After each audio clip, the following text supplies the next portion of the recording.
Good morning, community. How are you? Janine Macklin here, transformational speaker, your wealth guide and catalyst. And it's Thursday. I wanted to hop on because Corrine was saying something yesterday, and I wanted to, if she gets back on here today, to acknowledge. I'm real clear that we're not talking about every single white person in America. So if I say things about any other race, it's probably from an experience that I've had. But I'm going to talk about everyone.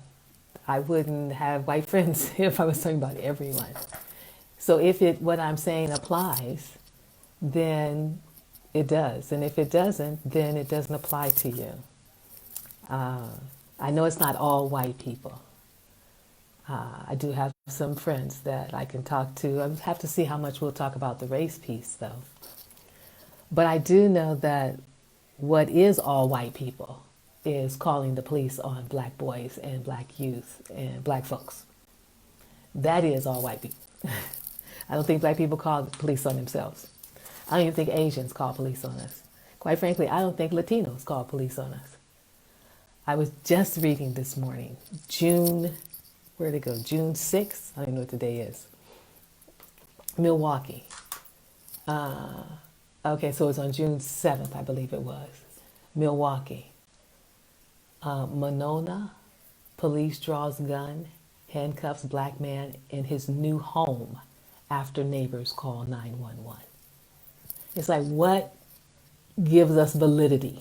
If we're standing somewhere in a house, you look at it as a white person over there and decide, I'm not supposed to be standing on this porch at this house. And you call the police because you say, I'm not supposed to be there. How do you know? Do you ask? Do you talk to me first? Or do you just call the police because I'm standing? So I know that's not every white person. So when you hear this, if that applies to you, then it's you. But if it's not, then you have to understand that's what we're living with, particularly our men. This is a young man who was in a home. It was the house that he had bought. He owned it, from what I understood. But as I read more, it seems like he rented it. And so she saw him there on the porch and thought he shouldn't be there, called the police. Of course they came. They came with guns drawn. This is the thing. We need to know the policies, because you get a call that someone's standing on the porch.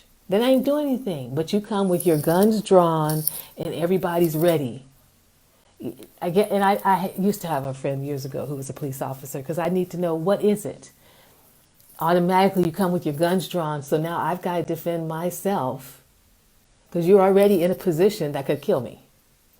And you don't even know the whole story. You just know what someone said who called you. It's like Amy Cooper. Someone else calls the police. So I know it's not every person. It's just enough. And of course the media, I'm sure, highlights it enough that it seems like it's too many people. Let me say that much. It's like it's just too many folks and too many people just calling the police. And then when they found out, they had him on the ground, had him handcuffed. Then they found out, they called someone and found out, yeah, he did live there. He was supposed to be there. He owned the house or was renting the house. They said, oh, I'm sorry. Do you know how traumatic that is? And I'm sorry is going to be all you get. And to have to get that over and over because you find yourself in situations where someone has called. They don't even ask. It'd be different if someone say, hey, how you doing? Are you a new neighbor, or when did you get here? But don't even ask. Don't even give the courtesy to say, hey, what you doing? Before you just automatically assume because they're black, we can't own property, we shouldn't be there. Whenever we're in areas that are predominantly populated by our counterparts, you just want to buy a nice home in a nice neighborhood where your kids can go to school, and then you end up with all this other recourse. So, Karine, I know it's not all white people. I actually have white friends. I have Asian friends. I have Latino friends. I just have friends I pick up everywhere I go. I don't see why not. But it's enough that it just gets tiring. It just gets tiring to here we are and all that we're going on. And here's someone still calling the police because somebody's standing on his porch in his pajamas. It's not like, he's where we are in the mornings. We're in our pajamas, our robes, whatever. So thank you, though. Keep me in check. I appreciate it.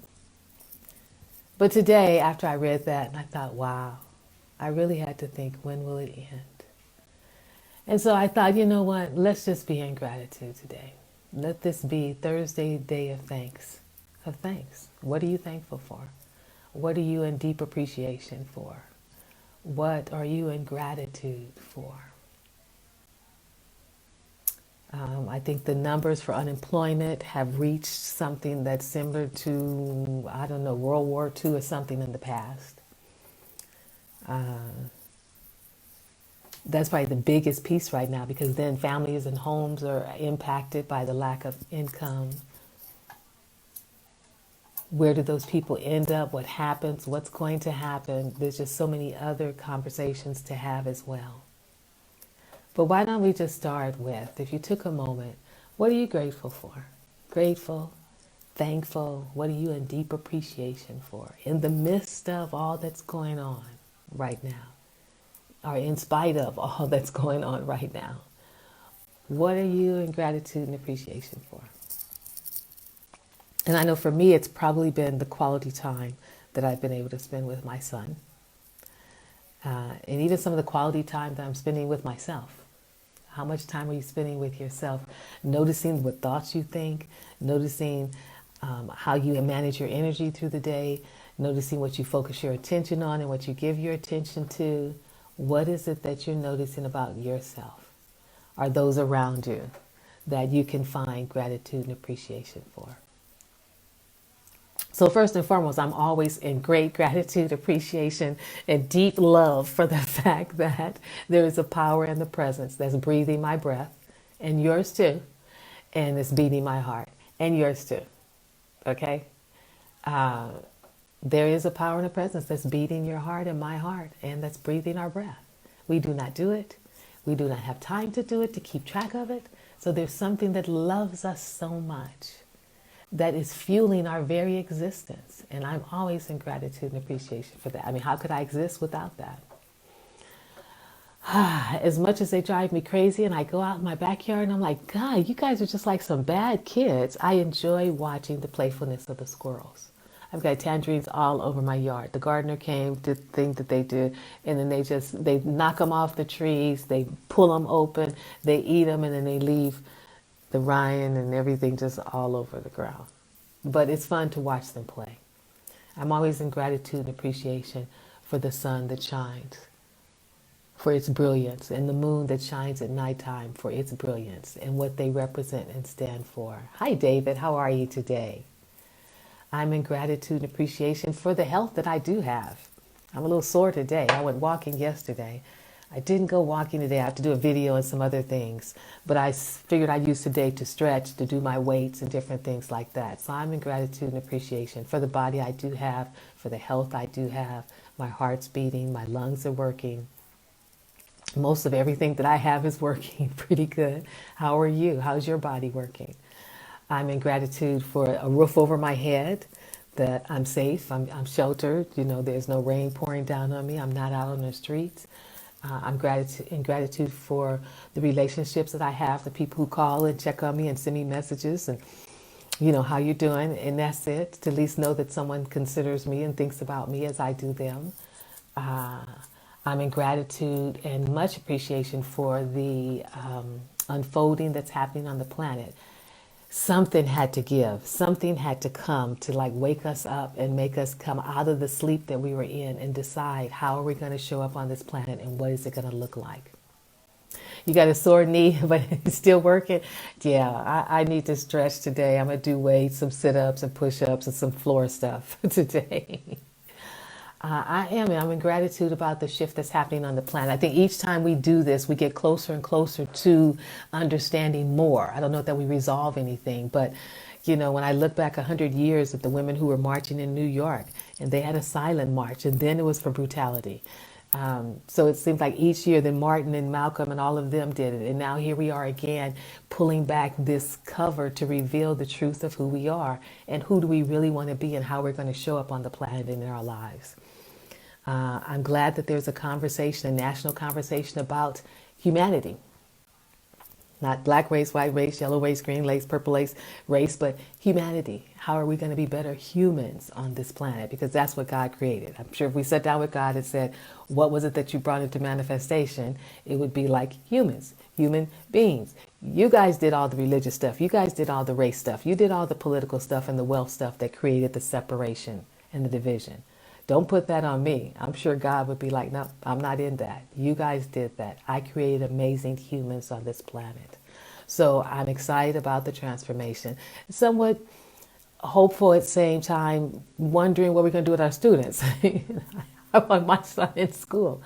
Not that it's been any real challenge with him being home, but I know they miss that interaction with each other. And I don't know how they're going to get it when they go back to school. I know they miss running around campus and laughing and joking and being goofy. I don't know how that's going to happen. I think it's just going to happen with their masks. They'll probably move them up and down, and hopefully they'll have a vaccine, because they're all going to end up with whatever it is at this rate. You just can't keep them apart like that. I'm glad and in gratitude for the conversations that I believe are happening between people, either live events, groups are getting together. I saw a group last night of conscious women where African American women were in one group, white women in another group. I'm not sure what they were trying to do with that setup like that, but they were coming together to talk. So anytime we're coming together to talk, I'm in gratitude and appreciation for that. I'm in gratitude and appreciation for those moments. Those moments that come when everything's quiet and everything's still, and even inside of me is still. And I can hear that still small voice that's telling me, go here, go there, do this, do that. I'm in gratitude for the powerful unfoldment of this universe and of the planet, that there are invisible principles that when we tap into them, that they actually activate and show up in our lives the way that we are aware of. If it's the law of attraction, if it's the law of vibration, if it's the law of cause and effects, it's the law of gravity. All these laws are operating to our benefit, and to the degree that we know them, live them, use them, we get to see that showing up in our lives. And I am always grateful and excited about all of that. The fact that the young people, I am just short of constant tears of joy for their actions and the steps that they are taking to continue to keep this in the public eye. If you're wondering why protest is the first step to bring awareness. That's what this is about. Then the next step, as you can see, is the conversation around defunding the police. I think really what they want is more accountability for the police. They do want to take some of that top-heavy money away from the police departments and give it to the communities. I thought at one point you could give that money to the Bloods and Crips in LA and they would take care of us. We'd be in good shape. But it's a wonderful conversation to begin to have of what it really could look like for us to take care of ourselves within our own communities. I am always in grateful appreciation for nature. Every time I walk, every time I'm seeing flowers unfolding. I looked at a rose yesterday. The center of it was like white, then it came up and it was like light pink, then it came up and like the outside of the rose was like this deep, rich, a beautiful purple and purple and lavenders all together. I'm like, who creates that? That's just amazing. We couldn't even create that if we wanted to.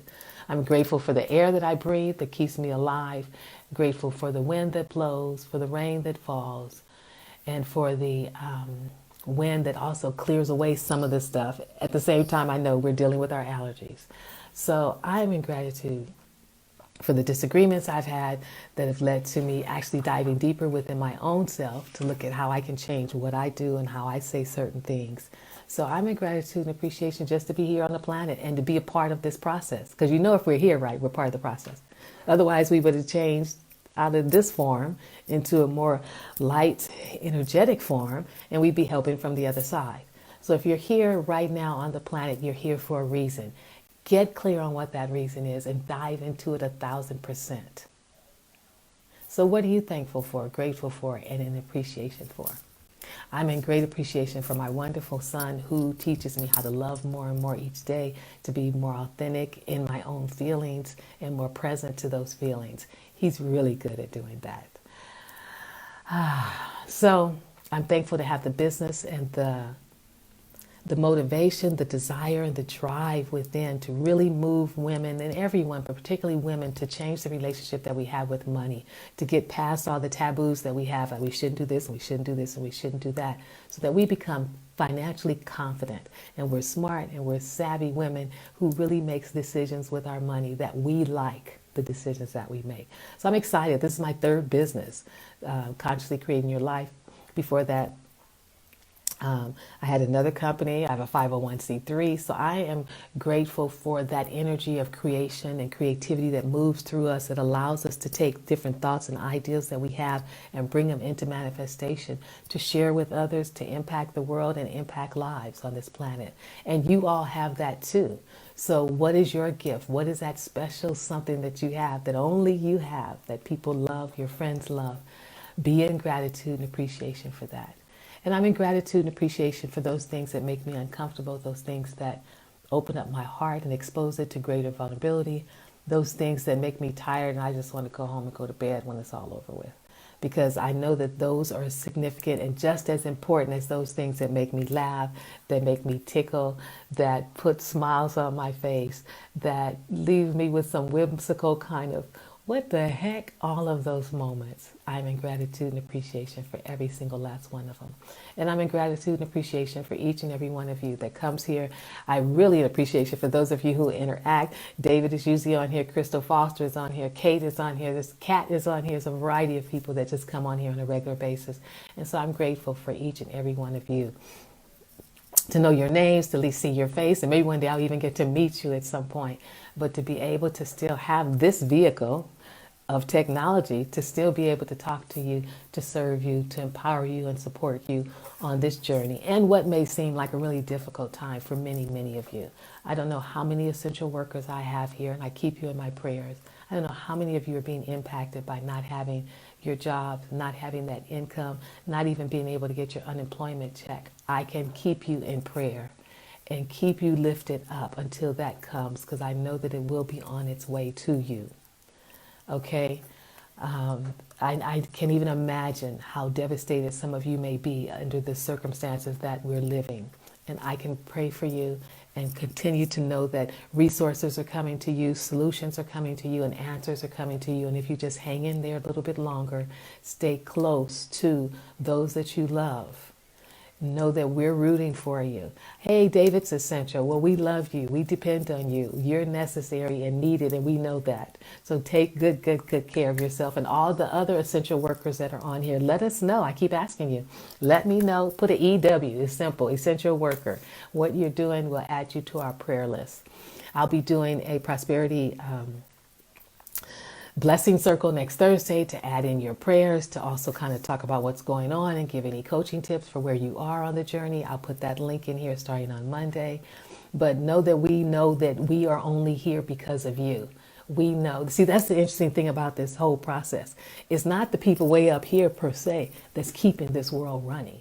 We know it's the essential workers. And some of the essential workers are the very people that the person in charge is saying that they want to immigrate and get out the country. Well, go ahead. See if you can get rid of all those essential workers. See if you can get rid of all the black people that you don't want here. And see if you can get rid of anybody else that you think that you are building the walls for. And then see what America's going to have left. Because we know that what keeps us running and keeps us being able to do what we're doing is every single essential worker that's out there. I went out to take my son to a band practice yesterday, and I was surprised the amount of cars. I know some of those are people just antsy and getting out, but I know that some of you have gotten up every single morning of every day that this has been going on and gone into an office and had to make sure that you were safe to some degree or another while you continue to serve us. And for that, that's like doing military duty. There are no words to really say thank you enough for what you're doing, but that's all we have. So we honor you, we appreciate you, we say thank you for getting up every single day and putting on your gear and wiping down and going into places and spaces that may or may not have been clean to the level that you probably would have wanted to do what you still have to do in spite of what's going on. To you, each and every one of you, I say thank you, thank you. Thank you. We can come in the stores because of you. I don't go too many places. I just go to the stores. Every once in a while I hit Target, and I know the fact that we can get into those places is because of each and every one of you. So thank you, thank you, thank you. And as best you can, take care of yourself. Get the sleep that you need. Quarantine yourself as you need it. Get your rest. Please get your rest and take care of you, because this is for the long haul. I don't see us out of this until the end of the year, really. You got to get the kids in school. You got to build whatever to keep them safe at school. Then you have to get some kind of vaccine. I mean, we will be needing you and depending on you. And I know you're depending on us to follow directions and do what you tell us to do, right? So we're going to do our part as well. So we do this together. So, and I think of gratitude, I'm grateful to you. Grateful to every single essential worker who is getting up and going out there on those front lines. I've got other folks over here getting up on the front lines going to march, but every single day before we started marching, we had essential workers who never stopped, who always kept going into the offices, kept going into the banks, kept going into a variety of different locations to make sure that things would be easier and better for us. So to each and every one of you, I send you kisses. I send you love.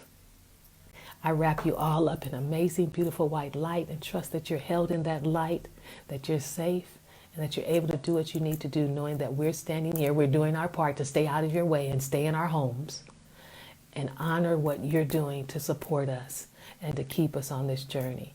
Know that we are appreciating everything that you do. We're not taking it for granted, not at all.